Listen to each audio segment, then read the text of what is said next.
did go look for a sucker. Always went and looked for a champion and made a sucker out of him. I'm 23 years old. I got $1 million in my hand.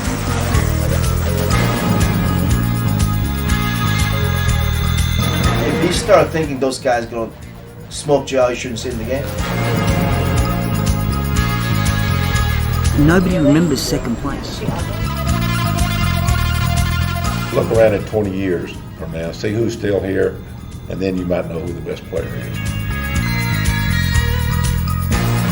Men, they just want to crush and humiliate their opponent. The women want to make the opponent feel better about losing.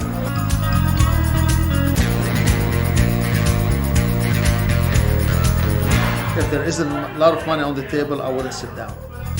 You always got to carry around a wad of cash in case you get a private game in a private room. And I lost $13,000 the first night I played poker.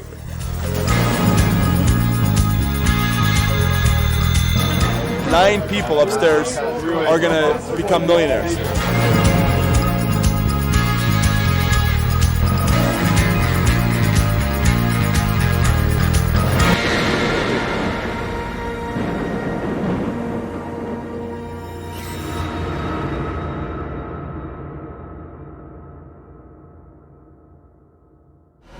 The tournament's held at the Rio, Las Vegas.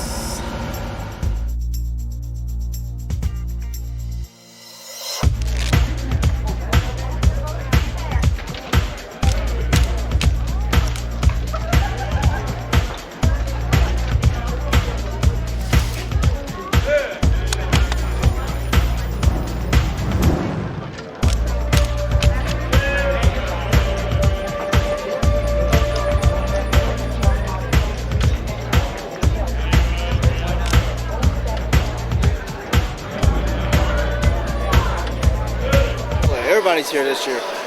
This is World Series of Poker. I mean, that's what we're all waiting for, once a year, you know? Look at this place. I mean, you're going to have 3,000, 4,000 people walking around every day. Poker players.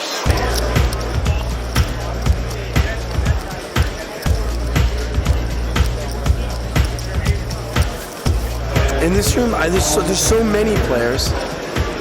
It's kind of hard to say. Everyone's got your favorite from different types of games.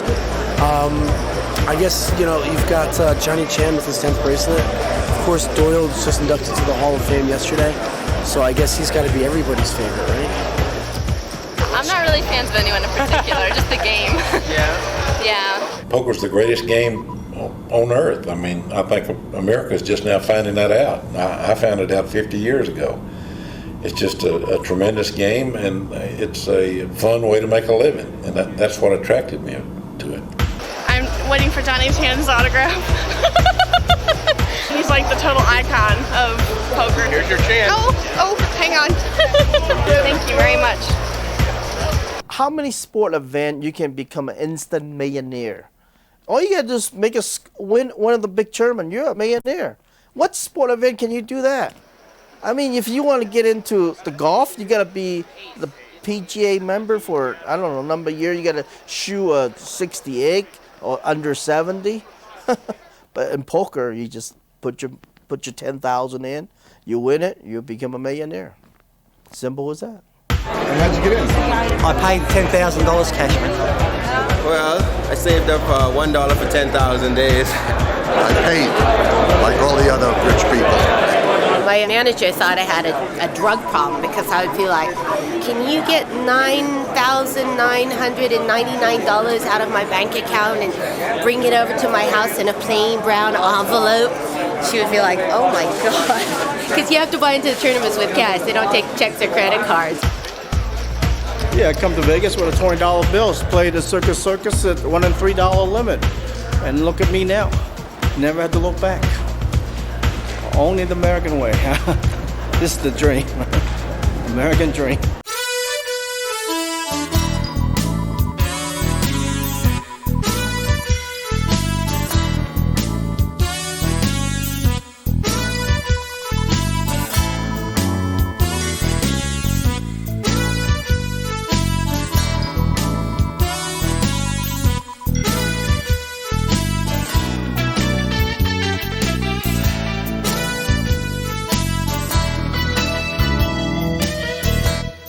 first came to Vegas, really, I don't know what percentage of people gambled, but it was a very small percentage. And gambling definitely had a stigma on it at the time. Now gambling has become so much more acceptable. I would have to say that half the people have gambled in a casino in America. In about 1968 or 69, me and my brother and my dad went up to Reno. There was a fellow by the name of Tom Moore had a place up there, and he called it the Gamblers Convention. And that's where I met Doyle Brunson. They had a poker game, and we were going to open a poker room, and I thought, boy, this is a good idea. So the next year, we put together the World Series of Poker where they would play all the different games. And then somebody came up with the idea to have a winner, not just a consensus. And so that's when we decided to do a freeze out. Usually a freeze out was head up, or just two people. And it caught on.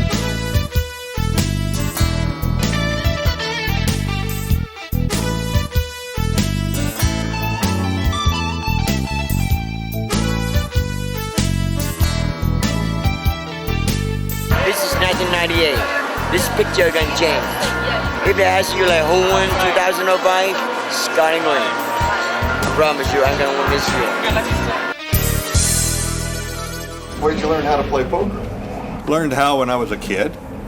Didn't you play poker when you were a kid? I learned to play card because my mom, she loved to play card. She have all the children at home, and my dad is a soldier, So when he go to the camp, my mom start call all her friends up, playing card, and I'm the one watching out for my dad coming home, So my dad coming home, I tell my mom we go to the back door and run home. That's how I learned to play card. The whole family, 14, 16 of us, only me and my mom love to play card, poker, When we were growing up, we didn't have TV, and our parents, every Friday night, we all sit around and play games like spades and hearts and card games. We play card games. So I think it kind of, you get card sets. We've been playing cards all our life, as family, whether it be just like a game like hearts or trumps, just for fun. And you get introduced to poker somewhere along the line, and you pick up the cards and start playing just between yourselves as teenagers. And then as you get a little bit older, you have a bit of a gamble playing poker. Just progresses from there. I started playing cards, and I liked it. I thought it's a great career. I could make some money playing cards. I just learned how to play after watching TV, and I thought, this looks interesting, let me give it a shot. And once you play, you get addicted, so it's fun. One night we closed the restaurant, and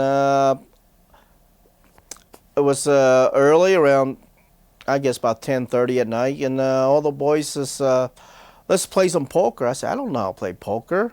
Oh, you learn, just bring in your money. Sure enough, they clean me up. Even though I lost, I enjoy it. So I say, when are we going to play next time? Tomorrow. I got into it by numbers. Cards to me are numbers, and that's how I started playing, and that's how I got addicted. And I watched ESPN, Bravo with the Celebrity Poker Showdown. I watched Travel Channel. You name it, I watch it, and I'm addicted. That's how I'm addicted, so. I like Phil Lack a lot. As far as personality goes, I just think Phil's mad, and I think that's a great way to play. The reason right now why poker's got a weird growth rate, something that's really hard to put your hand on, because it's 6,000 people in the World Series of Poker, it's a dual synergistic effect between showing the whole cards on TV. The audience can see what's happening even before the players know what's happening. So the audience knows the outcome before the players. And a combination of people becoming aware of online gambling. These sites are expanding at such ridiculous rates that some of the leading companies are being valued as a business 30 to 50 times earnings. These things have huge earn. They earn between 10 and 100 million a year, a lot of them. Now a person can watch poker on TV anywhere in the world, and then he can go to his computer and play. He doesn't have to go to a casino. He doesn't have to go to a card room. Now they can just sit back, they can be on the computer, they can be anonymous, and they can learn how to play. And that's why you're getting a lot of great players coming in from the internet. And they have internet gaming tournaments where your first prize is a entry fee into the World Series of Poker.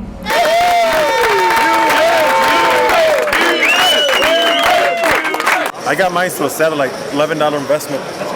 Satellite is you put in, like on the internet, you probably put in like $10, or some of them have free roll, which you play so many hours on the internet. They give you a free roll into the satellite. You got to beat about 500, maybe 1,000 players, and you get a seat at the World Series of Poker. I won a $26 satellite. Well, I won a satellite. An online satellite for $30. Hello, Doyle. This is my lifeline. Hey, we do have a lot of history together. One time we went to Miami for 3 days and we stayed 3 weeks. We were losing the whole time. I couldn't sleep, but Doyle could. Doyle's doing all the playing. Oh, that's when we really got to be good friends. When you start talking about who's the best player and all that, I don't know. I've got to be up there somewhere simply because of the longevity of my career. I've been playing at the high stakes games for about 50 years. I don't know anyone else that ever did it, and I don't know that anybody else ever will do it. You know, baby, he's still sharp. The older he gets, the sharper he plays. I remember hands 50 years ago. I think that's the one thing a poker player has to have is a sense of recall, and I think I've had that. I've still got it. What can you say? He's the living legend. Oh, Doyle Brunson's the man. He's the legend. Made this a lot bigger game than it was 20 years ago, that's for sure. I wish when I get to his age I can play like him. Let's put it this way. He's a great player. He knows the ins, the outs, all kind of corners about poker and gambling. He's a granddaddy. He's a godfather. He's still somebody that when I meet him, I'm still like in awe and just thinking, wow, this guy's that old and he's still, fighting with all these young guys with a lot of endurance. It's incredible. Doyle Brunson is the greatest poker player that has ever lived. He's made the sport everything it is today. Not only is he a great poker player and got the heart of a lion and really will drink your blood, but he has so much empathy for the player after it's over with. Yeah, Doyle Brunson is a good poker player. I don't dispute that. But you can't win them all, everybody has their time. There's a lot of young guns coming up, a lot of guys getting into the game. All these hot shots come along, they say, well, this guy's the greatest, he's going to be the all-time great, this is the best player in the world. My answer is always the same. Well, look around in 20 years from now, see who's still here, and then you might know who the best player is.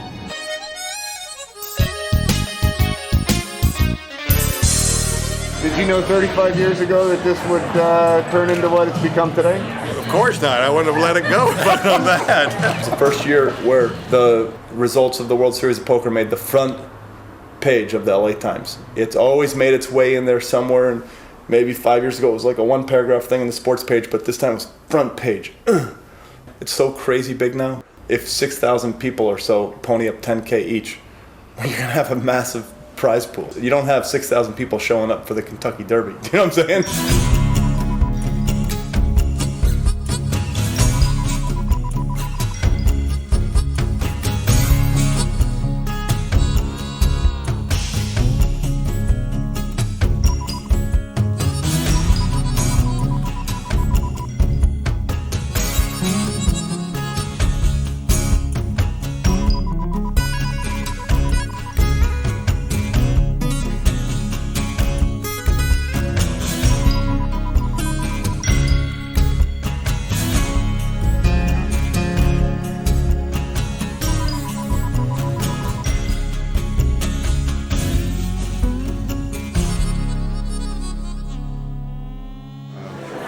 So what do you guys know about poker?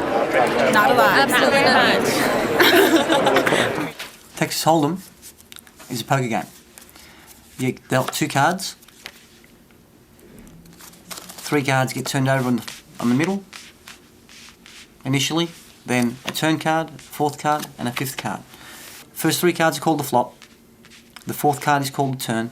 The 5th card is called the river. Your 2 cards plus 3 from there, or any combination of 5 cards. Make your poker hand, simple as that. Take the money home. Oh, well, it's 1 for the money, 2 for the show. 3 to get ready now, go, cat, go. What do you like about poker? Just the competition? Or? Yeah, the competition, and the money's out there. And I want to win a bracelet, so that's my goal. Never, ever dream is get this big.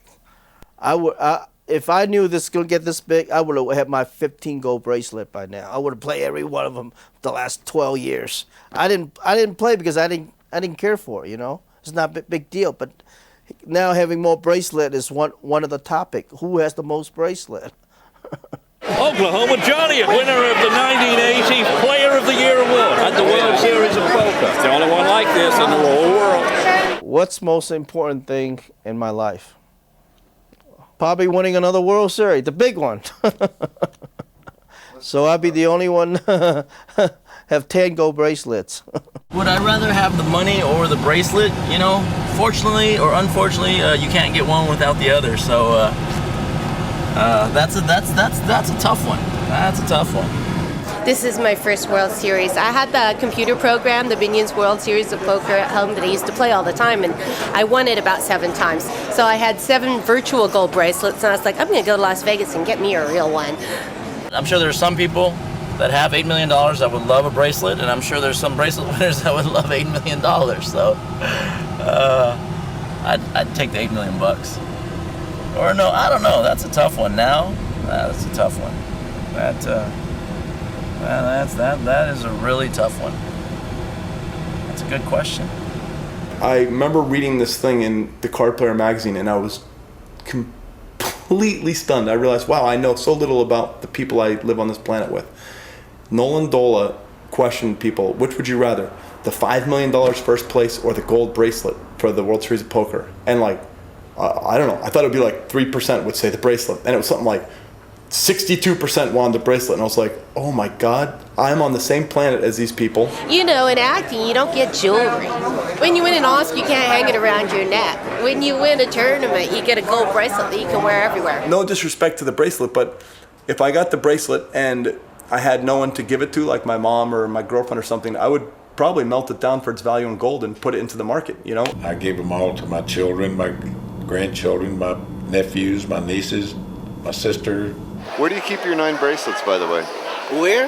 Yeah, at home or in got them in a safety case? box someplace, yeah. You don't have them on display? No, they're too heavy, man. My hand's gonna be like this. I want to win a bracelet, and actually, I just want to get to the final table. Somebody's gonna do it.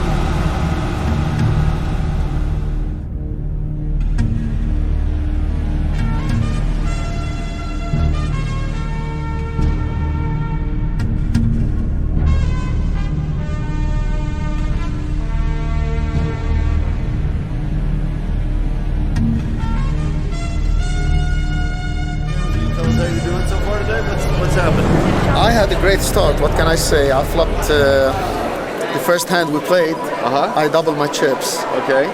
The flop comes. I had ace 10, and the flop comes ace 10. And the guy flopped. He had pocket tens. Went all in on 4th Street. It's a great start. And you know, first hand you play, it's good to start with 20,000 chips instead of 10. That's right. I'm gonna call it Bellagio, so you get a side games. If there's a side game, I might go to Bellagio. Okay. Yeah, this Johnny Chan, Debbie. Who's playing over there? Why were you taking time off last year? Last year was side game was so good. We play at the Golden Nugget every day. We play 4,000 and 8,000 games, and you only can be one place at a time, you know. Okay, that's good enough for me. I'll see you there a little bit. Thank you. Yeah, that's good enough. Thank you.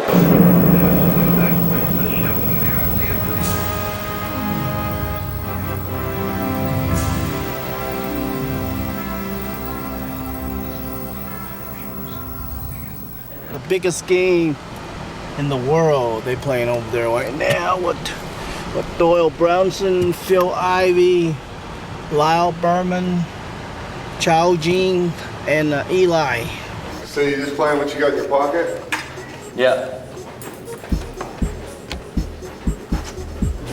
You always got to carry around a wad of cash in case you get a private game in a private room that you think you could do well at. So that's what we're doing right now.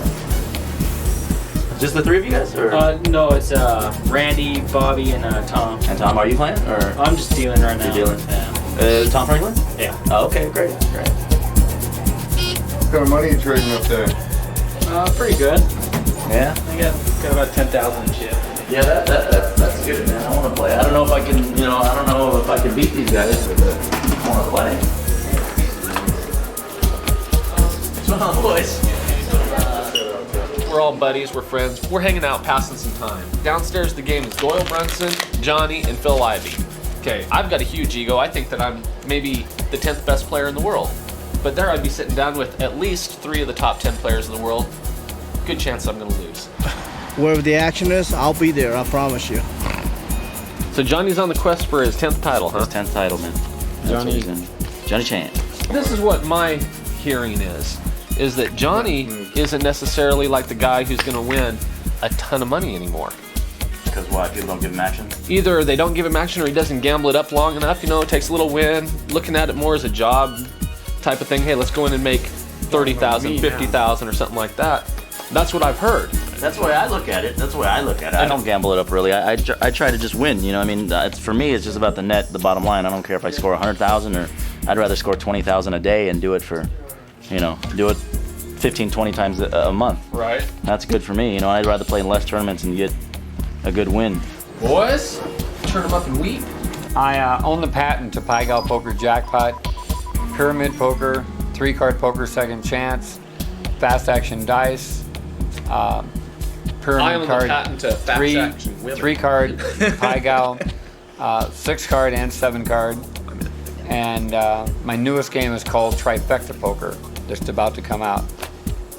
And so when you see those games in the casino being played, they have to pay me a royalty to have them in that casino, just like rent. Remember, Randy thinks that he's one of the top 10 players in the world, but he thinks Tom's better than he is. And he wouldn't put Tom in the top 10. I didn't think that Tom. All right, Randy, where are you going to put me? Am I in the top 100 yet? You're not in the top 1,000, right? I don't know. I think that you won once when I was at the table. Once? Well, I've only played with him like he's ranked number 34, right? 32, baby. 32 in the world, according to card player. Rank number 32. I tell you what, I have a good winning ratio for the tournaments that I enter. I win or go in the money in most of them. The simple truth is that Randy's one of the top 10 players in the world, and that's why Tom and I want to isolate him in a private room so we can tap into that right there. Tap into that right there. Not enough, but just we don't want Randy to know. We don't want anybody out there to have a chance at that. Right there. Come back and fill it in about 6 hours. Oh, and by the way, and it'll look like this. Let me give you a little preview. Follow me tonight to a place called karaoke. No. Yeah, it is karaoke, but it's phenomenal.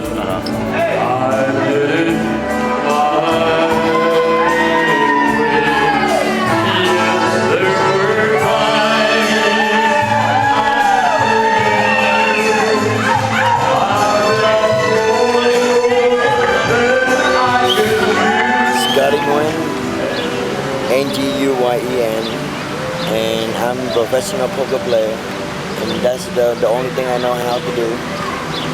And that's what that's giving me the lifestyle now, poker, baby.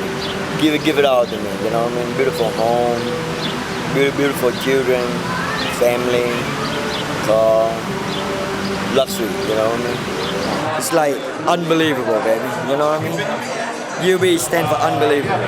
I came from Vietnam, from a very poor family.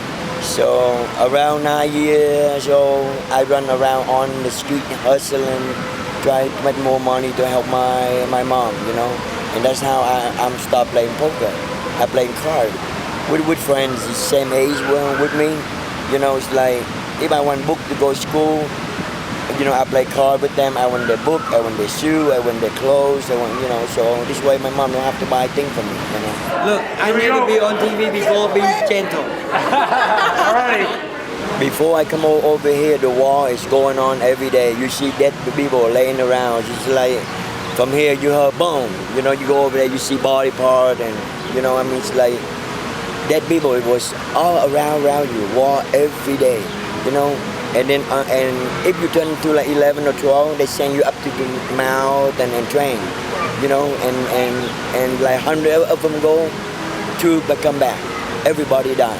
The town picked out my name and my brother to go up to the mouth and, you know, put in the camp to train to kill, you know, to be in the war, you know. So my mom, my dad are afraid us to die.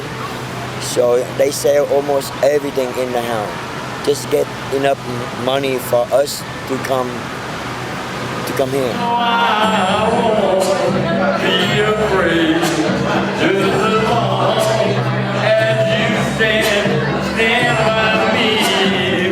When you escape from Vietnam, they only have enough oil for 2 days from Vietnam to Philippines, and then when we get out, the wind is so hard, so they blow the boat, and then we miss direction. So we ran out of gas, we ran out of food, we let the boat just float. And you know, like be like a fishing boat there, you know, when they saw us come and the way we look, they just cut up the net and then run. You know, they think we pirate, you know. I won't cry, I won't cry, no, I won't shed. We let the boat float, everybody almost died, 17 of us. You know, baby, in 2 more days, everybody died. Nobody can move, nothing. No water, no food, no nothing. You know, the boat just floating around. My younger brother lives in Los Angeles now, right? He can't even move, baby, you know. His eye can't even blink. One more day, gotta throw him in the ocean or something. You know, I mean, I have to feed him, I have to chew something and feed him that way, in water, because he cannot move, you know. We only planned for 2 days to get to Philippines. We on the ocean 21 days. And I don't know how we still live, you know what I mean? My mom, my dad sell everything for us to get over here. Give us new life so we can help my family, you know.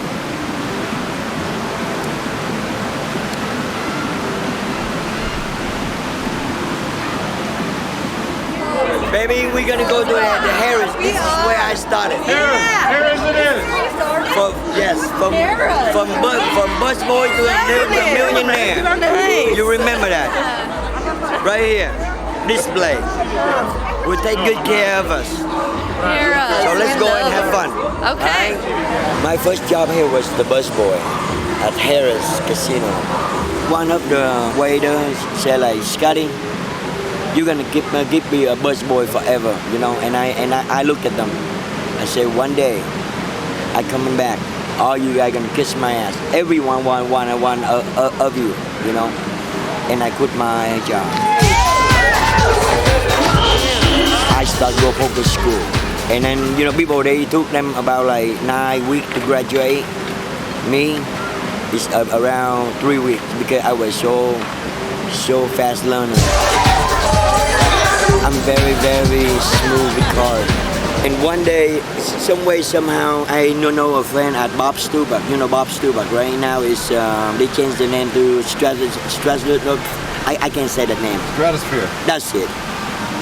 You know, I walk in there and it's happened. It's the tournament just started, and I never played that game before. I never played tournament before. You know, $1,500 buy-in, call limit Omaha, and rebound, and I got $9,000. I buy in.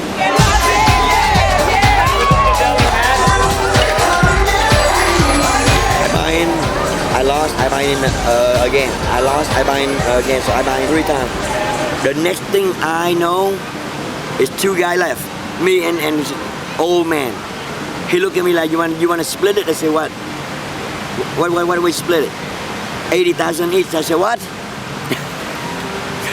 You know, from like walking in there, get no money. Now it's like I guarantee $80,000. That's the first tournament I ever won at Bob Stubach. I walk in there with 9,000, almost 10,000. In 17 days in there, I walk out with $500,000. I'm 23 years old. I got $1 million in my hand. So I live on the cloud. If I can walk on the cloud, baby, I would have walked up there. You know what I mean? I do anything I want to do. gonna win it this year, but he's got to go through me, or the other way around. Cheers! Come on, He's going all the way, baby. Scotty's going all the way. This is for 2005. 2005. I wouldn't recommend drinking when you're gambling. It's bad. I see too many players go broke because they drink.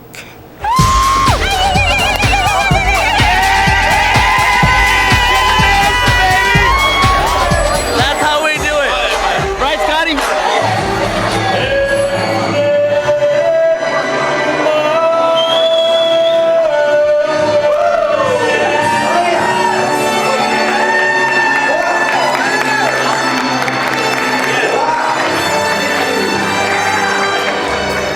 We've got a grapefruit and a bagel, cream cheese, some orange juice. Keep it light, you know. You don't want to eat too heavy before you go and play. Once you eat, your blood go all the way up to your head, and you really cannot focus.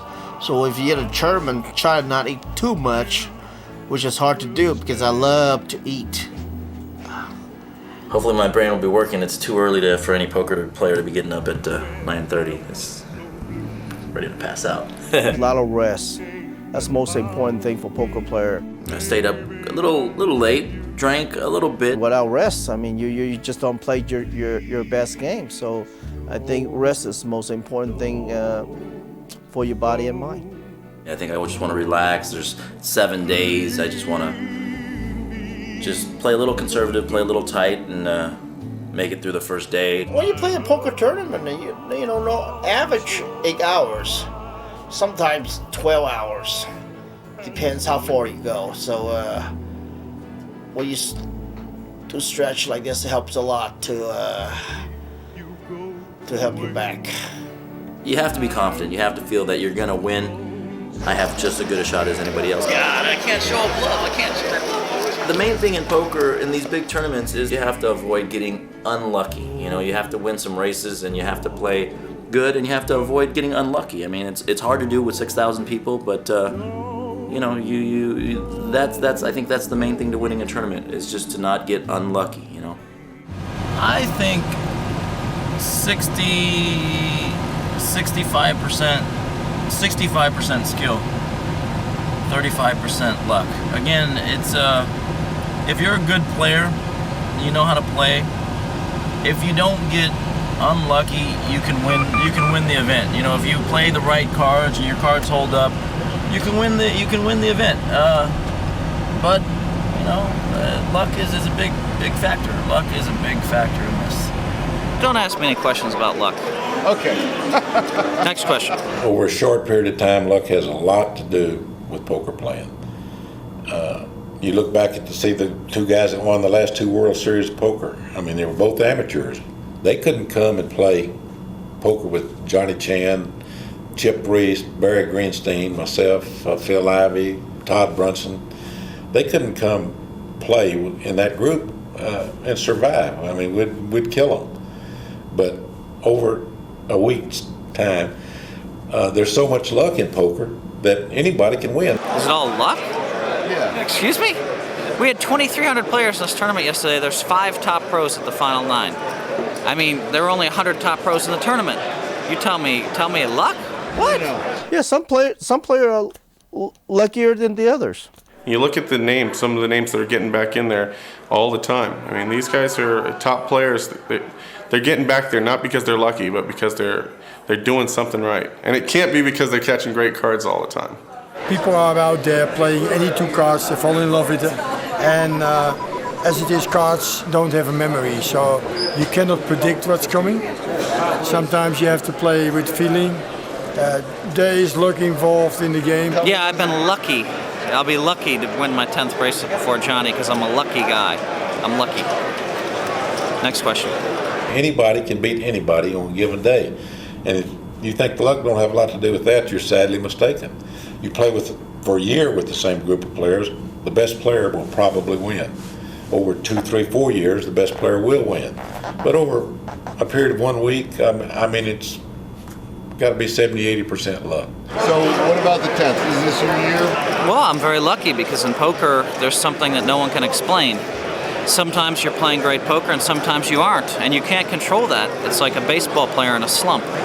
You know, some people are a little more consistent than others. But right now, I'm right on the beam. Well, Phil is an enigma, I guess I might say.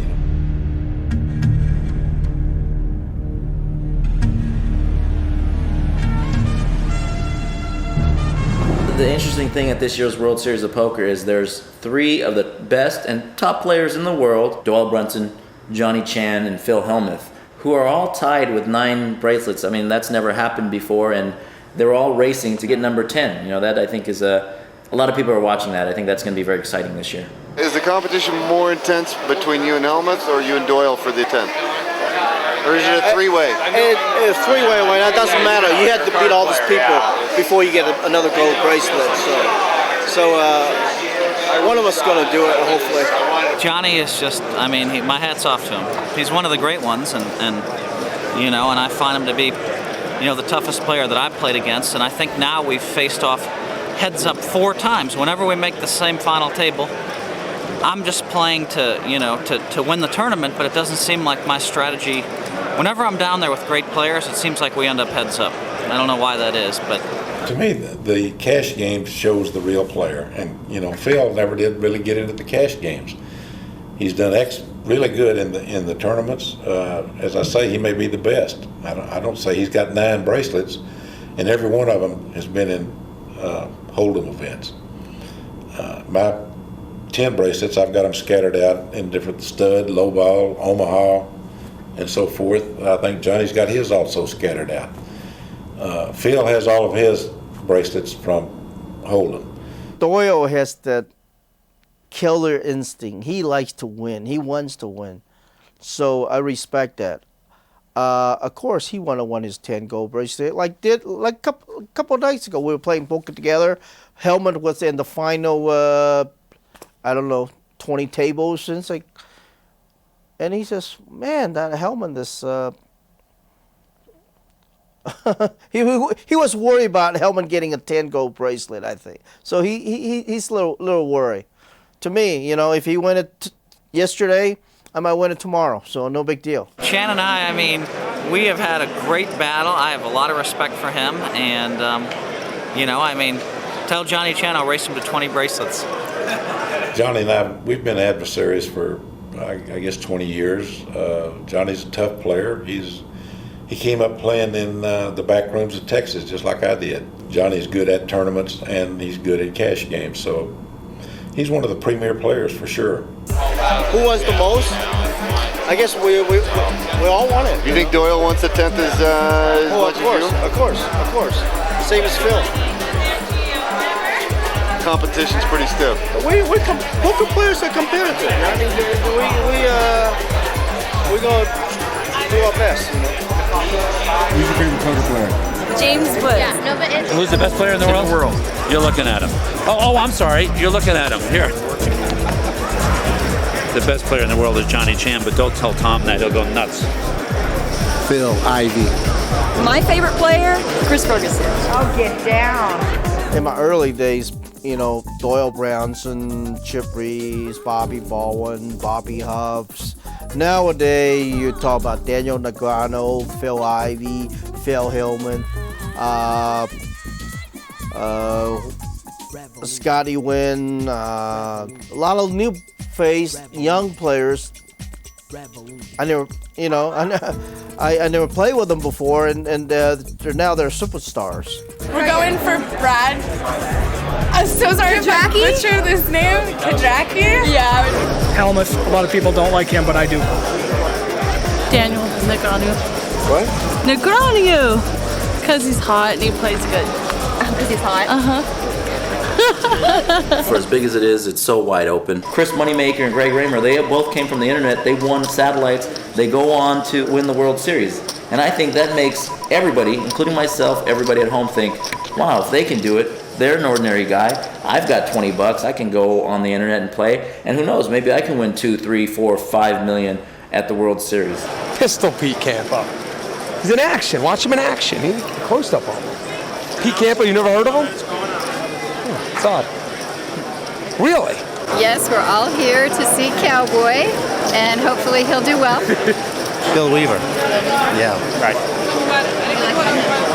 Well, he's my dad, for one. He's a good dad. Decent poker player. I can't keep track with them. There's so many. Chris Moneymaker. Gray Grammer. I never heard of him 5 years ago, and I heard of him now. Do I want pros or do I want amateurs at my table?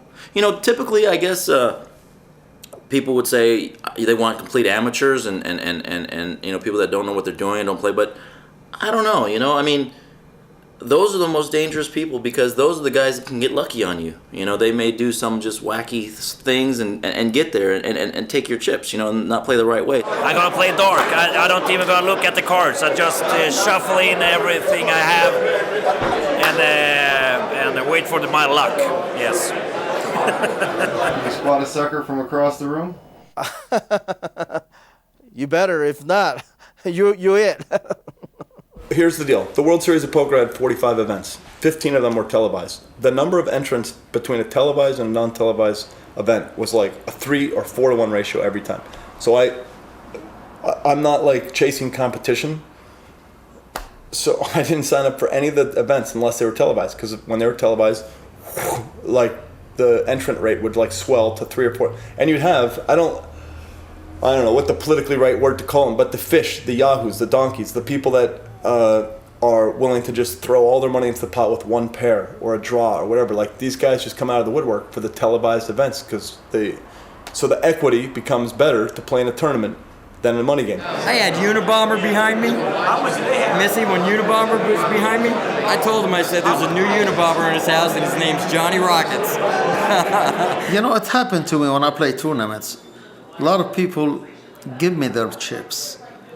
You know what they tell me? They tell me, well, at least I can tell my friends I was knocked out by Sammy Farha. Which is funny, I laugh at that. You know, why would you do that? Sometimes they play so bad just trying to beat me. Which is, of course, going to give us an edge. The same thing with Phil Lack when you play cash games. The same thing. If there was a game with 7 wizards and me, all guys that I know were like great players, and then me, and then there was one guy that was going to lose his money, I will sit down, because that guy's going to lose his money statistically.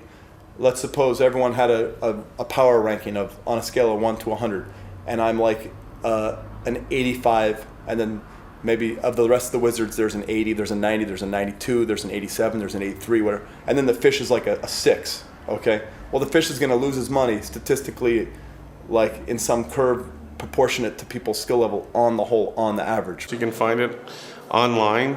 You can find it at the local casinos. Almost all the casinos now have a poker room, and you know, all of them have their share of suckers.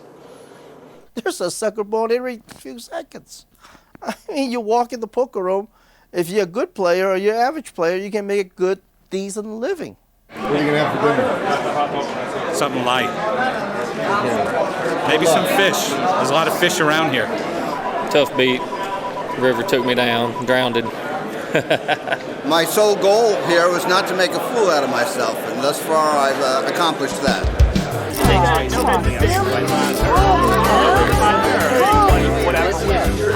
This is the first ever Big Chip poker party. It's held at someone's house in the backyard, and we're just having a good time and playing cards. That's what it's all about.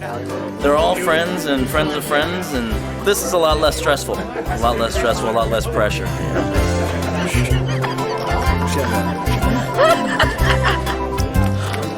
I told her I'd get her later tomato when her legs got straighter.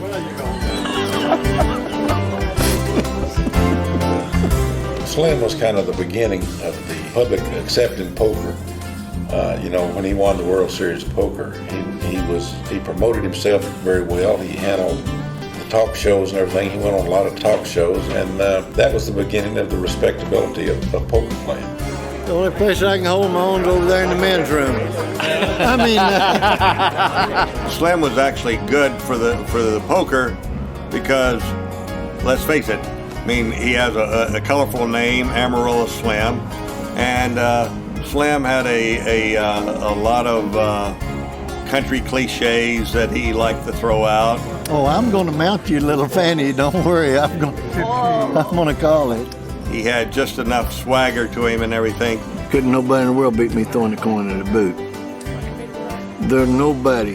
That man doesn't live. He really made a good high profile for poker. I don't know Jack. Slim's at the final table for being over 70. I mean, sharp guy. I wish I would be half as good as him at his age. Honestly, Slim and Doyle, they just unbelievable. I never did go look for a sucker. Always went and looked for a champion and made a sucker out of him. The king works. What king? Yeah, The king works. You're kidding, crazy man. Where are your people from? Amarillo. We have a ranching family in Texas. I'm from Texas, Sweetwater, Texas. Moved to Houston, Texas for a job. Then I worked like for 6 months, and then I started playing cards. Yeah, my parents moved to Houston, started a restaurant business, and that's where I started playing poker. There was always a lot of poker, and poker was very popular in Texas. So obviously, a lot of good poker players came out of Texas. I play poker all over the world. The toughest players, they come from Texas, you're right. They're really tough. That's great. Oh my God. Where would you like your buddy said? Well, Slim was after I got out of college. I started playing poker. Decided I would want to be a professional player at that point. And I started traveling around Texas, and I met Slim at one of the games down in around Houston. I wouldn't trade one day of this for 20 years in the best penitentiary in the whole world. Would you? Huh? Doyle and I and Sailor Roberts were partners in Texas for 23 years with a sports book. We booked sports in Texas. In fact, between the three of us, we made the numbers for the high school football. And we didn't just make them, you could play to them, you know what I'm saying?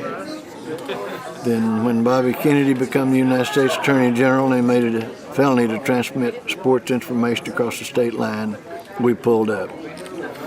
And Doyle and I went to Nevada.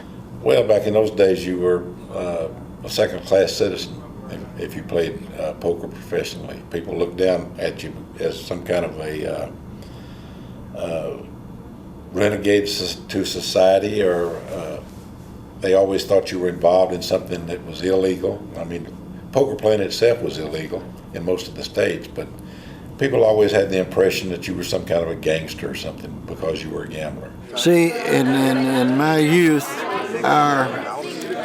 the problem the poker players had was the hijackers.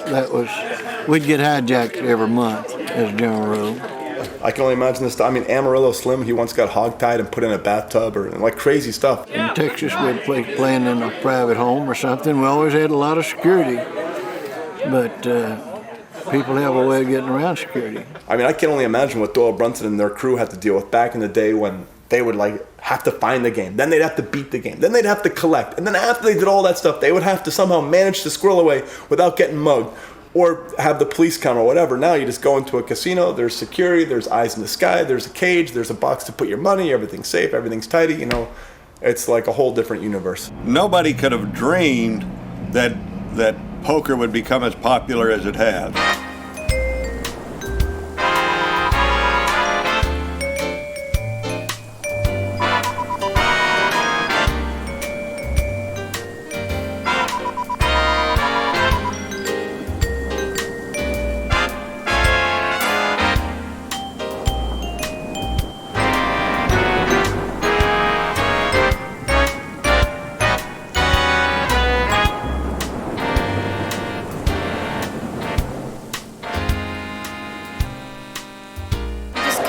To see the celebrities and see who's playing. You remember when I only had this? Tomorrow when I got this? I hope I'm sitting beside you. I hope you are too. What was the highlight for you so far? Probably just seeing Shannon Elizabeth right in front of me. For me, being able to make it to day 2 while a lot of the pros went out day 1 was awesome, and just knowing all the people that I made it further than makes, it gives me some confidence for the future and makes me want to keep working at this, because I think it's something I can really do eventually, like the pros maybe. Yeah, there's some good ones. eventually they're gonna learn. I mean, they're gonna become good players if they play enough at it, you know.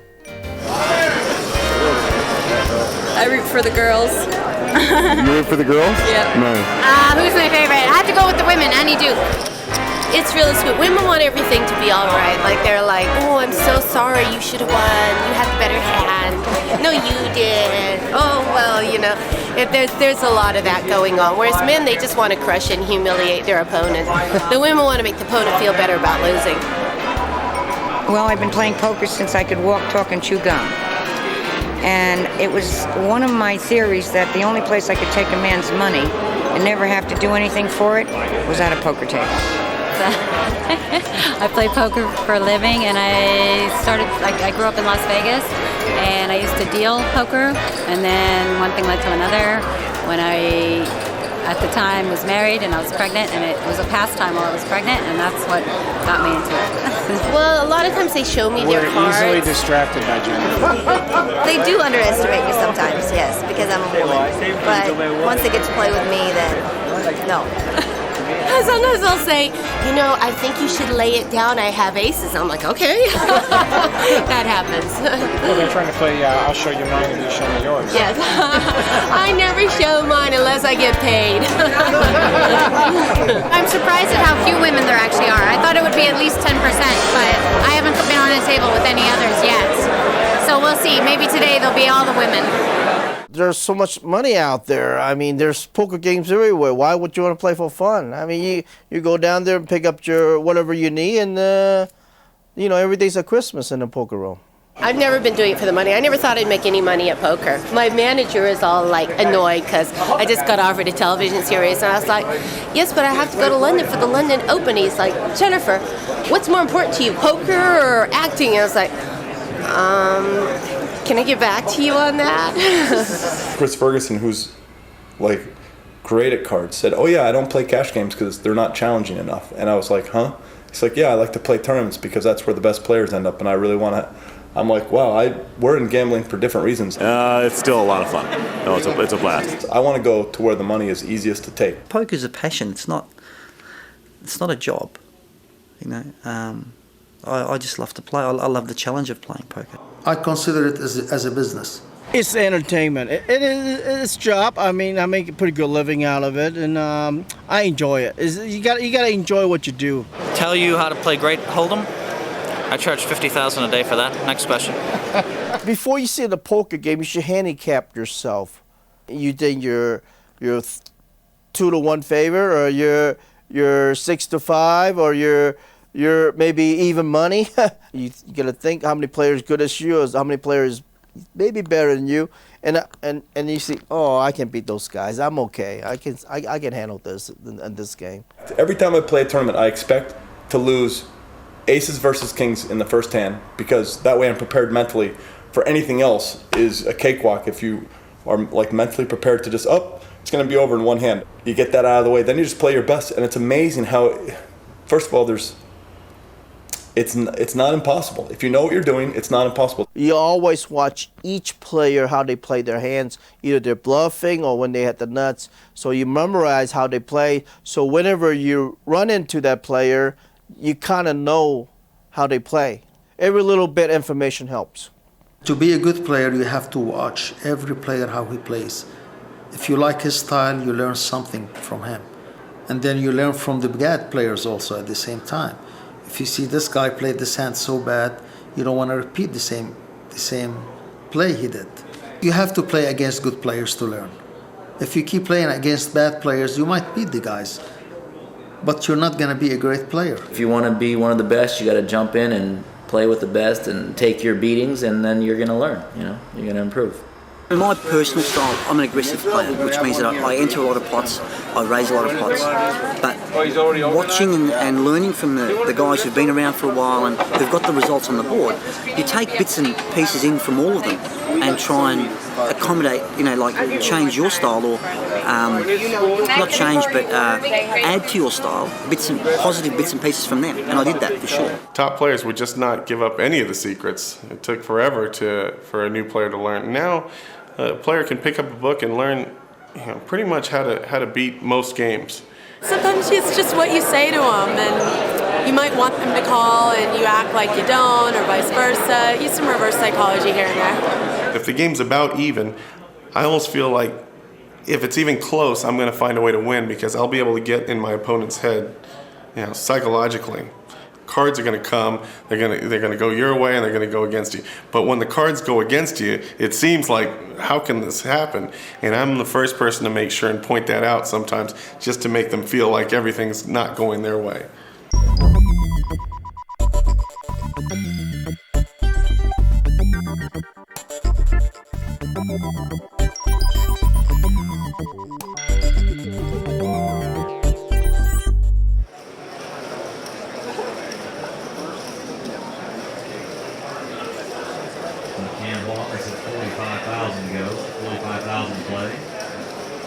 Show me your poker face. I can't do it now. That's so hard. I can't do it now. Come on, let's see your poker face. No, I can't. This is not it.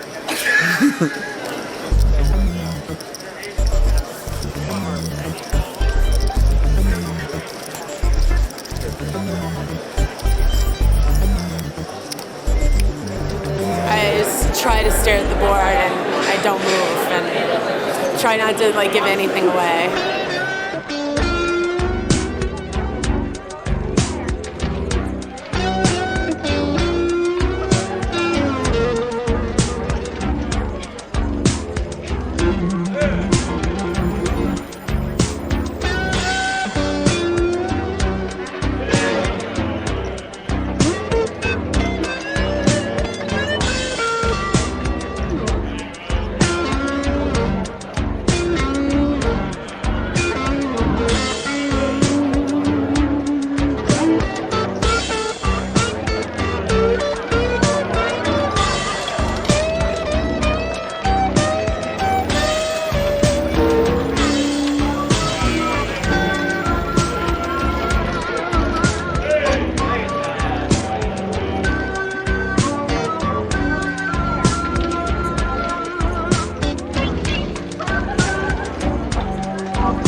What's a poker face? I don't know what's a poker face. When I'm bluffing, I have the same emotion. When I'm not bluffing, when I have the nuts, I get the same emotion. All the guys have got a poker face that are at the top levels. They control the way they look. They control the way they act. They never do the same things to where you can put them in a pattern of doing things. The professionals, their motion every time they're bluffing or they're not bluffing, they do the same thing, so it's hard to pick it up. The first clue to look for is where they place their cards and how they cut their chips down. A guy, he's looked at his cards, holds his cards in his hand, and then mucks.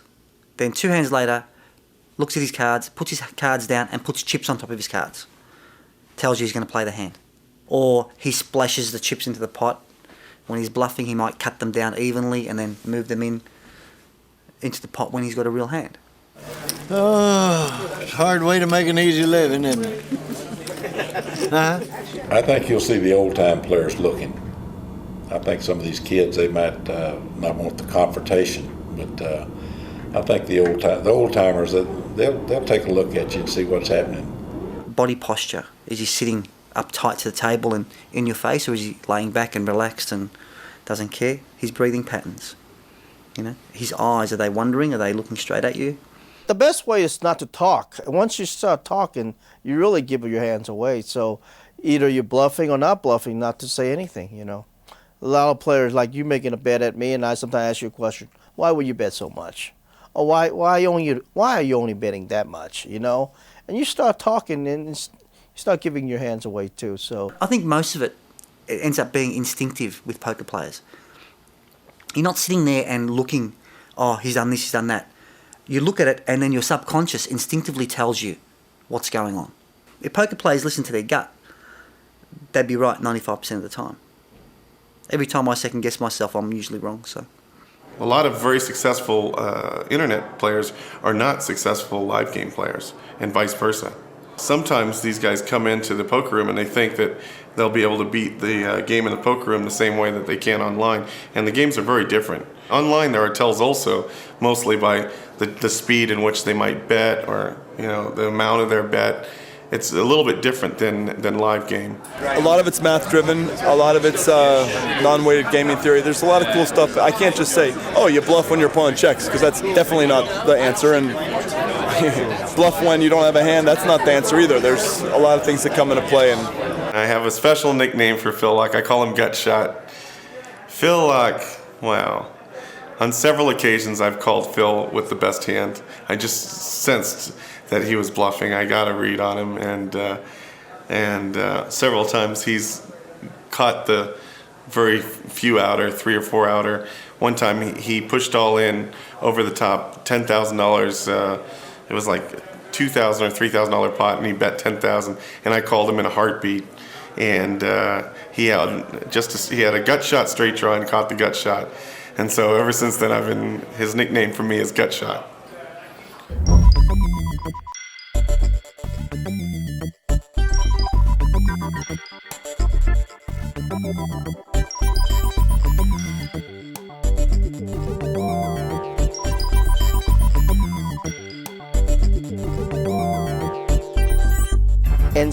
Instincts. If you get good instinct about your opponent, or instinct just tell you it's time to bluff. It's just, you got to make your play right there. You cannot just, should I bluff this? Should I think about it? Should I just lay it down? You just, instinct tells you the guy's bluffing. You just have to re-bluff at him. I'm a lot less likely to bluff a top player like a Chris Ferguson or Phil Ivey, just because I know they might be capable of getting some sort of read on me. So anytime I make a big bet against a top player, just know that I've got the nuts. So go ahead and make that excellent laydown, boys. Ace Royalties, boys. Aces full's no good. Royalties. Do I mind the bad boy image? No, not at all. Not at all. 1,600 from you, and from you, oh man, Randy, send me some money. Actually, I like the having a little bit of an intimidation factor. You insult me and take $1,800 from me. Not very cool. There's talking and there's even some bantering back and forth, but it's friendly. There's no real animosity, because most of the people that play are pros, and even the amateurs that play at our level, they're accomplished players, and they know that there's nothing personal involved in poker games. You dipshits folded. Well, I've seen a lot of things. I've seen guys spit on cards. I've seen guys actually hit the dealer. I've seen, get up with, make obscene gestures and foul language. It's very unprofessional. I hope to get, I don't think I've ever done anything like that. Whether you win or lose, it shouldn't affect how you respond to the other player. At the end of the day, it's about winning, it's about, taking the other person's money. But you can do it with courtesy or with a smile. And it's a good, if you can take someone's money and they say, nice playing with you, then you've done everything right. And they're happy, you're happy. And I don't think so. Yeah. Oh, shit. You can't possibly be. He had a pair of 8s. Why not? He had a pair of 8s in the front. Okay, I'll let you win this. Thank you. In order to be a gracious winner, you've got to also be a gracious loser. And anyone that says they never do lose never does play. Reputations go a long way, obviously. I think whenever you play on a table with someone, whether you know them or not, you must give them respect to a certain amount. I beat Phil Hellmuth out of a couple of hands. He gets mad at me, starts calling me amateur and all this stuff. Says amateur players don't know how to play, and told me that I need to be a little bit tighter with my chips. I mean, some of it was actually, I think, criticism. I mean, it was helpful because now I'm not playing as loose as I was. But still, it's like I've got just as good a chance as he does. Poker is not an ego thing. Poker is a competition sport. Every poker, I never have any problem with any poker player. I don't see any. I never heard anybody doesn't dislike. I don't like that player. I don't like that player. I never heard anything like that. No. But I'm a little steamed right now. What the fuck's wrong with you? All I say is great stuff about you. You got a problem, you come to me. Don't fucking give me this bullshit. I think we all go on tilt at some stage.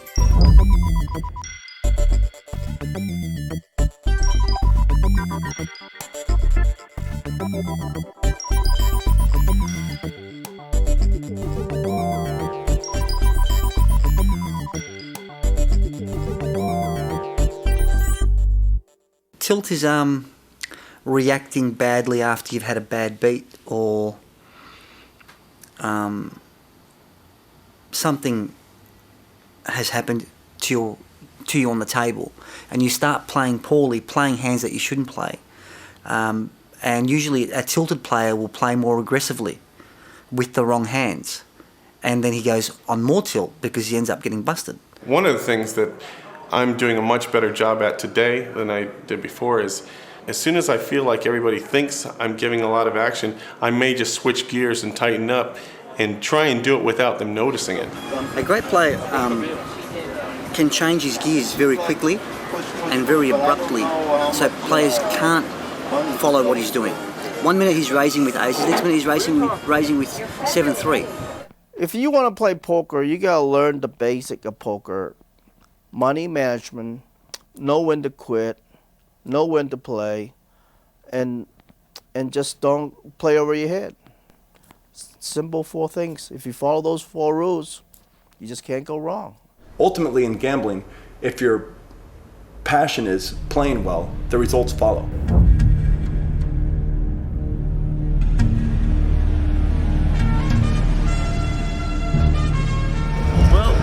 We built it back, boys.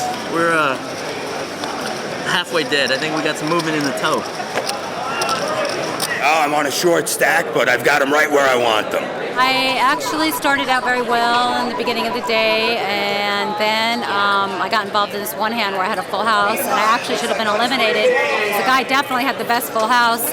I had aces full of eights, he had aces full of jacks, and I got the last bet in, and he could have easily taken all my chips, but I stayed alive after that hand, and I built it up again, and then I had a king high flush against an ace high flush, and that was the end of the tournament. I beat 2,300 players yesterday in my first event, so I feel like I'm going to get there over and over, and so I'm going to make a lot of money finishes and probably a few final tables. But will I win a tournament? I hope so. The guy next to me has pocket kings, and I have like a 6-7 offsuit, so I figure, well, fuck it, I'm not hitting anything with the top pair. So I raise with 6-7. Guy next to me just calls, thank God, with the king. The flop is 4-5-6, and I jump out of my seat like I made the straight. Boom. I check, he bets, I raise, he goes, he mucks it. The calling station is there, and another guy in, and I'm thinking, well, the 6 ain't gonna hold up. 6 on the turn, 7 on the river, send the sherbet derb. I said, the only hand I can win is a schmuck 6-7 offsuit. You're gonna win that shit. That's gonna be, it's gonna hang on my wall with my poker chips. How about one more on my hat? Why not? What's your name? That's it? Justin Hashem. Justin. What's it? What is it? Joe? Hashem. How's the celebrity status changed your life? Opens a lot of doors, helps a lot. Gets a lot of credibility and meets a lot of interesting people. Interviews and pictures taken with other players and autographs. The whole world revolves around Doyle Brunson. Right. Todd, his son. Of course, Howard Lederer and his sister, Annie Duke. So you got to keep them kind of together. Yeah, good luck to you, man. When did you sign your first autograph? When? Yeah. Last night. Was it last night? Oh, yeah, last night. Some guy came up to me and I said, he wants my autograph. Oh. All right. So what do you think about your newfound celebrity? No comment. I'll just enjoy it as it comes. Too early to tell. Yeah, thank you. All right, cheers. My favorite player of all time is Stu Unger. That's my idol. That's like. You guys are he's the best, baby. There's nobody can compare.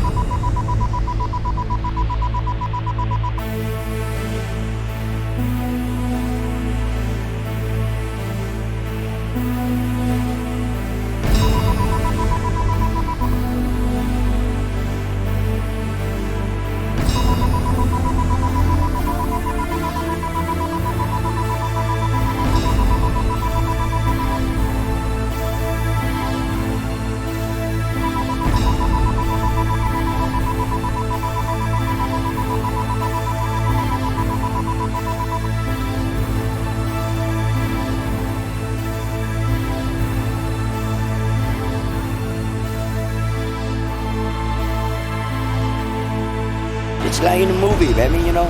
I could not believe this is me, you know. Every box, you know, every casino they have safety deposit box. Every box, I take it out. It's just like nothing but $100 bill. I mean, stack. I have a box over Bob Stuback. I have a box over Caesar Palace. I have a box over Harris. I mean, every box is so full with money you cannot believe. Or you like over $1 million. Wherever I go, limousine service. Wherever I go, I have 2 blonde girls. Caesar Palace, those days, they give you anything you want. I say I want those 2 blonde with me, limousine service, wherever I go. Wherever, even California. I mean, I told you, they give me the penthouse like $2,000-3,000 a night. I stayed there for 3 months. That's how they break me there, you know. I start doing drugs, more drugs, and I lost all that money in 4 hours. What? During the World Series, I lost $6 million last year. That was very, very painful. That was the most money I'd ever lost. My greatest loss was I lost like $62,000 in a period of 12 hours. But my biggest loss in one hand, it was so sick, I don't even want to talk about the hand, but I just remember, thinking I just lost $50,000 in that hand. The worst bust out for me was in an online tournament 2 years ago, where it cost me $40,000 US. 100,000. I lost probably $200,000 my first year playing poker. We had a guy one time beat us for $22 million. He got $22 million winner. In what? Shooting craps. I saw him the other day. He's a poker player. He lost most of the money back, but he's still gambling. Every time I roll the dice, I have 100,000 on the table. In 4 hours, I look at all my box. They have security guard came from Bob Stuback, win money over for me.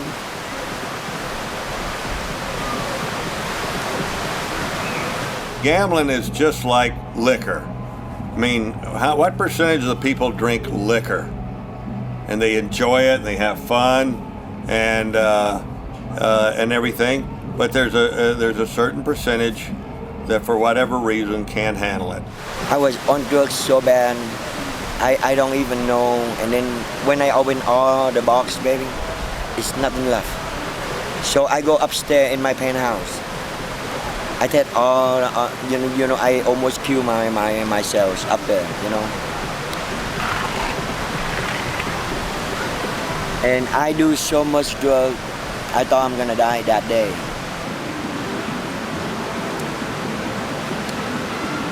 When you ask me how many successful poker players do you know, there are very few. You can count them on your hand. Because who you count successful? The guys that don't have gaps in their life, which is, again, drugs or casino games or nothing. You just play poker and you make your money through poker. That's who I call successful. I was an asshole. I was so bad. I even my brother, I tell him to go away. I don't even send money home to help my mom. Nothing. Every day, I'm woman, drugs. I got so much money in my hand, and I don't even think about them, you know. I got broke hundreds of times back when I was in my early 20s when I first started playing. But I don't know. It's just you know, I had a lot of discipline in my life. I guess because of my athletic career and determination. And I guess I was just determined to succeed. And the more I failed, the more determined it made me to be successful. They put me in the hospital, tried to save my life, and I'm staying there like almost 2 weeks, you know. And then when I get out, I went back to Caesar Palace to check out my room, get my clothes and things like that. The manager, no. They walk up to me and give me back $5,000. They say, here, $5,000 to walk in, you know. So you have money to walk around. Sorry, you lost all that money. And I'm start call around and ask for a job again. I just don't want, you know, be a bum and be stealing doing drugs and shit like that. You know, now I'm done with that now. I talk to myself, I have to swallow my pride. Go get a job. At least I earn it. I don't have to go around stealing or borrowing or do something stupid, you know. And they hire me back. I was so embarrassed every day, you know, baby. But I still work hard. Every time I come in there, I don't want to say hi to nobody. Everybody look at me like, oh, you are back to the dealer now, huh? You know, everybody tried to put me down. For a gambler, there are some ups and downs. Only way you can become a winner, you start losing. When somebody gets gutted or somebody's in a tournament, they've played for 2 days and then they die, there's like that, everyone's been there. You're not inside going, oh yeah, that felt good. That's not what's happening. You're feeling like, oh, that's part of the game. I've never been broke playing cards. I mean, I started with money, but I've never, let's put it this way, I've never even down ticked and had the next, like if I down tick, usually within a couple of days, I'm back to my new highest net worth. And the longest trough I've ever had in 5 years of cards was a 2-month down tick. And the second longest one was like 2 weeks. And then I've never gone longer than a week. If you can't do it, you're in the wrong business. You just have to be able to keep yourself on kind of an even keel all year long. And you don't go by day to day or week to week or month to month results. You wait at the end of the year and you tally up how you did that year. And last year was my first losing year in 50 years. Whenever you're in a down patch, you start to question your own ability. You know, like if I have a couple of losses, I start thinking, oh God, you know, I must be an idiot. You know, I don't really know how to play. I've just been lucky for the last so many years, you know. But I've never, thought about throwing the towel in or anything like that. Playing poker and gambling or betting on a fight or betting on a horse race or something, that's what I like to do, you know. I've been doing it for the last 30 years, so I'm not going to stop. Gambling means so many things to so many different people, but there are guys that there are actually successful winning gamblers that are also addicted to the game. They don't like get out and do other stuff, and they're so entranced by the game they just keep coming back to it. Is gambling an addiction in and of itself? For some, but for me, it's entertainment, it's sport. I think it's challenge, it's fun. A lot of people just can't control their gambling habits. The more you play, the more you want to play. It's like a drug. Poker's like a morphine drip, you know? And pretty soon it ruins your life and empties out your bank account. Is gambling an addiction, yes or no? No. Gambling is, you know, me, with them is gambling. With me is the job, you know? That's why where I'm at now. This is the job, baby. When I don't matter how messed up my head is, how much problem we have at home. But when I walk into the poker room, baby, I'm concentrating, focus. Poker is like a salvation for somebody who's a compulsive gambler because it gives us an out. You know, I am a compulsive gambler, and for me, I've found that poker, I can get at a table and have an edge on the rest of the field. What is gambling? What is the thrill of gambling? Gambling is just manufactured emotion. Gambling is just putting a hype on the outcome of a mundane event. What is simpler than watching three reels go around? How long would that hold your interest if there wasn't any money involved?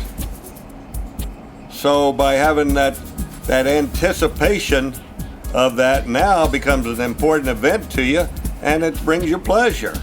This woman cost me the last 2 years. She cost me at least $600,000 just put in the machine. How 6 years, you know, baby? You're now, right. Yes. Now, if I call her, she never home. The kid home alone. Where mom is at? Casino. I say, baby, you gotta stop this. You cannot leave the kid alone and go. You know you cannot win. Do something. Go buy some jewelry. Go buy him some clothes. Go get some nice car. I don't care. You know, how can you tell her that when you know exactly what she's going through? Because I'm the one teaching her to do that. Every time I go play poker, she always right behind me. I said, baby, go play something, honey. So I teach her to play my machine. I created her, Created a monster. Yes. It's a up and down game with your emotions. They run the full gamut of up, high and low, and you have to be able to handle those things.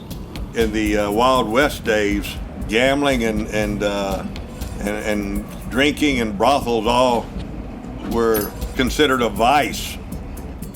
I got to say, Billy Graham's the greatest man that I've ever known. I remember him saying that he had searched the scriptures.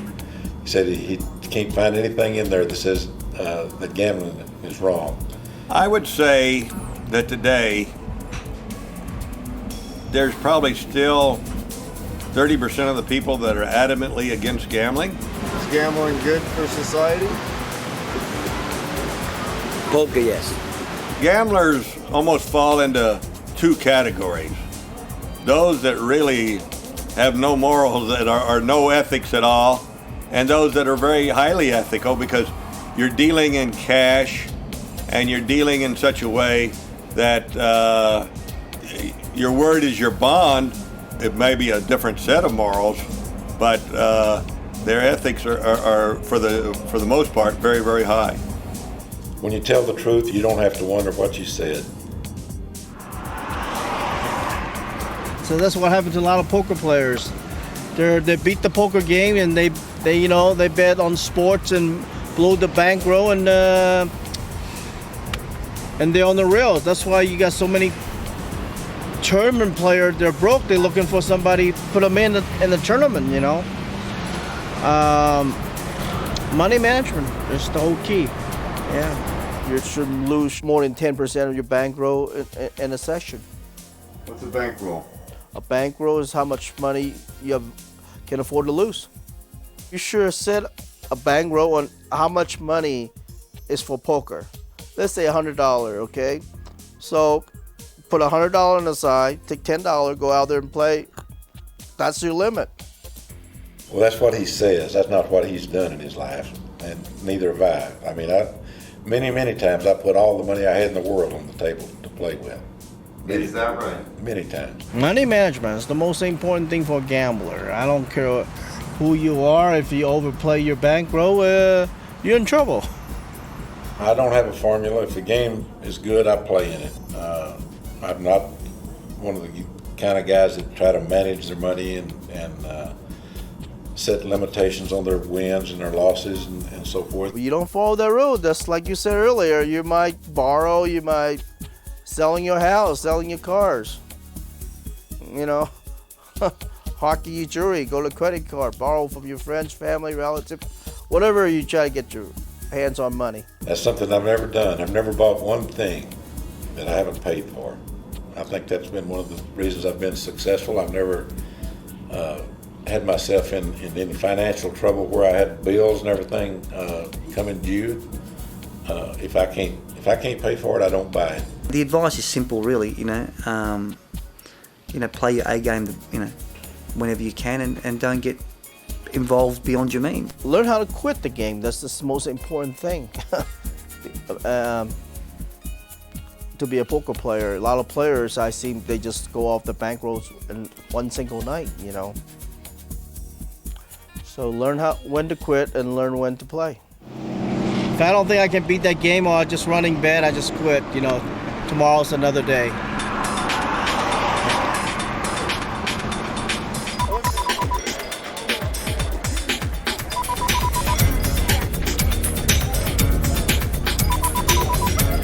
Could I just sneak in? No.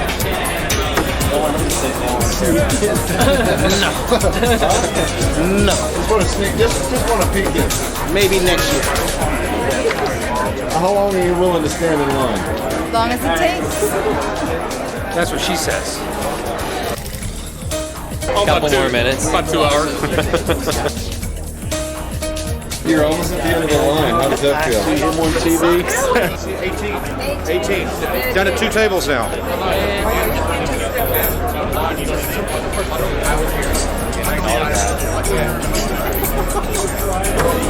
How's it going in there?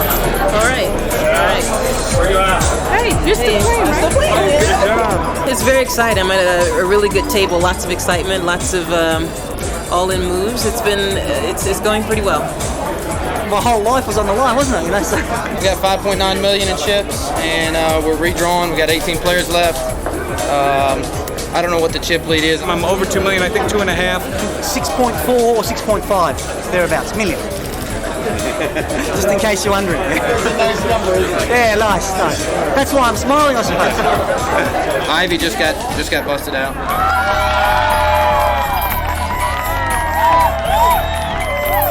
What happened? I had 2 jacks, somebody had 2 kings, I got knocked out. I was surprised him and Raymer had all the chips at their table when they started the day, and they're both out already, so anything can happen. Raymer's out too. He's out too. You can't play for that long without making some mistakes. And if I had avoided even 1 or 2 of those mistakes, I might have had enough chips to make the comeback. My dream is go back to, get everything back and more. Baby? I lost $1 million, but I want to get it more. Get all back and more. And live like a millionaire. You know what I mean? The Gold Coast, they have the tournament there. I win it. Next day I come back, I win it again. I come back, I win again. I win 3 in a row, baby, So now I got over 200,000 again, from that day. We never look back. This is a place where you can sit down and have some camaraderie, a sense of community, where we've seen the lost sense of community in other places. You can't get 2 poker players in a room and stop them talking about poker. People have a good time when we're at the table. We're all having fun and we laugh a lot. I know from the friends that I've made through poker, they're some of my best friends. Even though we may play at a table together and take each other's money. But outside, once we walk away from the table, we're really good friends. Good lay down, boys. This is here to stay. I think this is a place where you can get away from the hustle and bustle of this world and sit down, laugh and talk with some people, enjoy yourself, and hopefully make some money at the same time. 50 total. You got the pot right? Yeah. Keep on winning.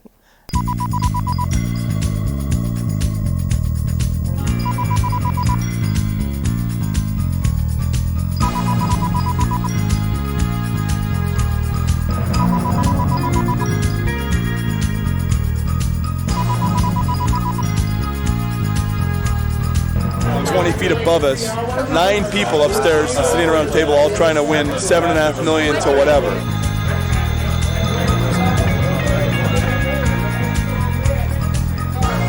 Man, it was a long haul to get to the final 9.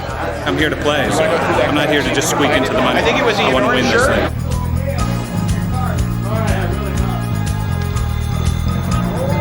Nine people upstairs are going to become millionaires. It's time. Let's go. I've played the final table of the biggest poker tournament in the world. How can I complain? Poker's like some sort of weed that's grown wild right now,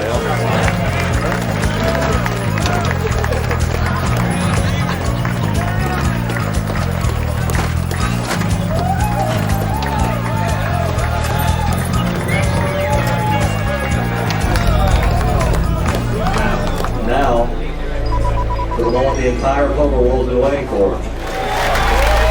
Here's the final table of the main event of the 2005 World Series of Poker.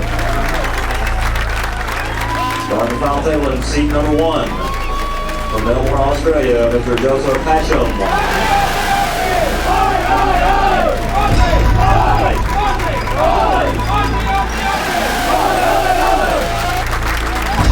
Mr. Andrew Black.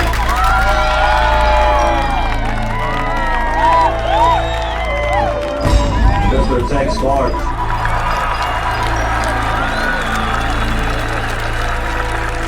Mr. Daniel Bergsdorf.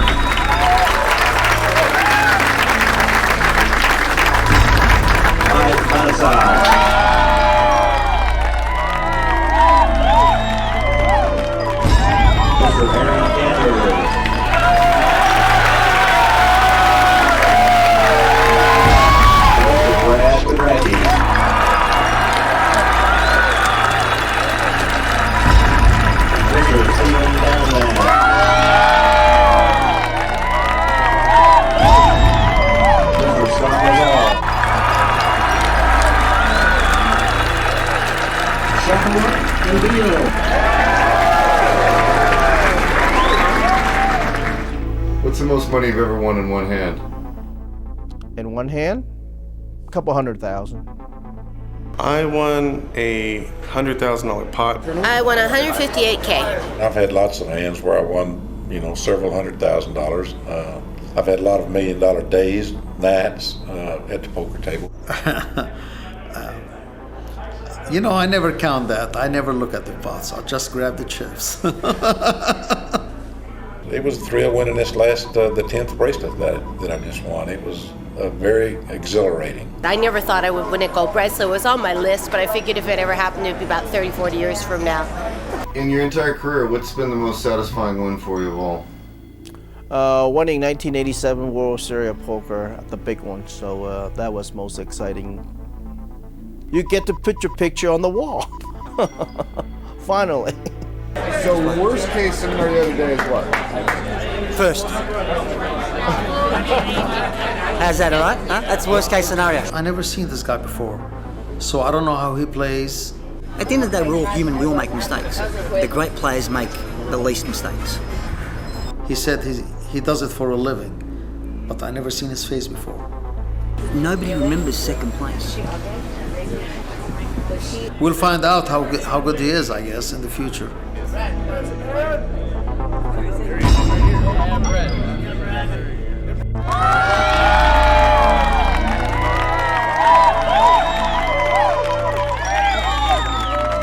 Whenever you get this far in a tournament, you always think back at like how many breaks you have to get there. $1,150,000. Yeah.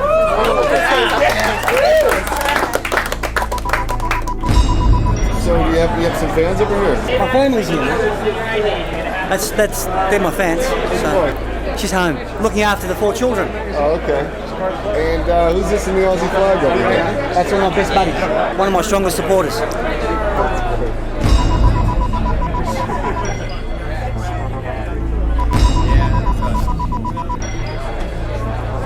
Yeah, no, the tournament's over.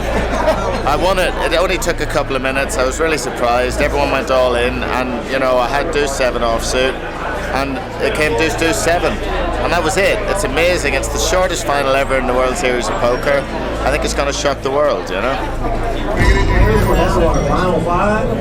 I'm a little bit more wealthy than I was when I arrived. It would have been nice to go the whole way, but I don't think I have too many regrets. I'll be back. What are you going to do with the money?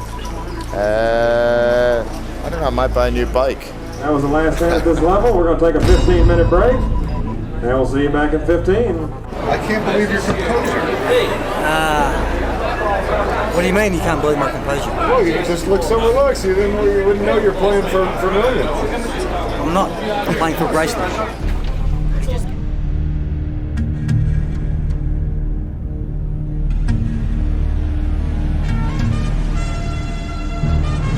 He just gave back a few chips, so he's going to be back. We'll be back. He needs to pick some up in the next level. We got the bracelet covered. Warm round of applause for Tex Cards. He's going to win 2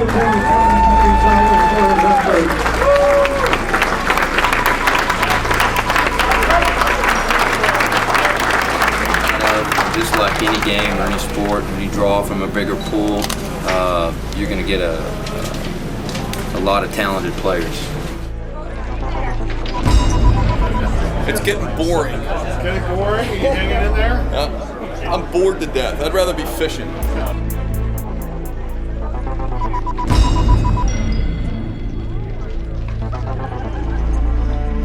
All right, so then the final hand, blow by blow.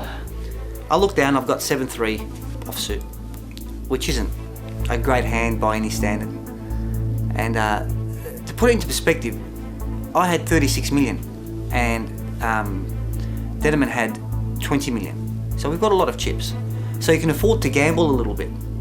He makes a raise to 700,000, which is 400,000 more than what I've got in there. So it's really tiny for me.